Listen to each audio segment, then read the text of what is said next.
ஐயோ அண்ணா உதயநிதனா,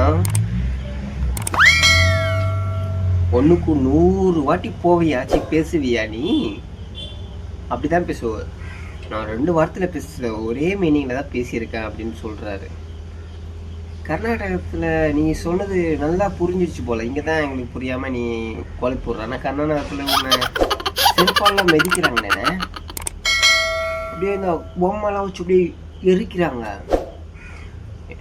நீ அந்த காவேரி தண்ணியெல்லாம் வர இழுத்து பேசியிருக்க. நீ என்ன பேசுன எல்லாமே அவங்களுக்கு புரிஞ்சிருக்கு. அதனால தான் இங்கே பண்ணதை விட அவங்க இன்னும் ரொம்ப கேவலமாக பண்ணுறாங்க.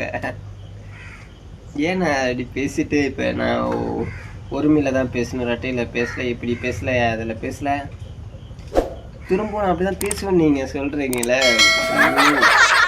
நம்ம அப்படிலாம் பேசாதீங்க, சப்போர்ட் பண்ணுங்க ப்ரோ.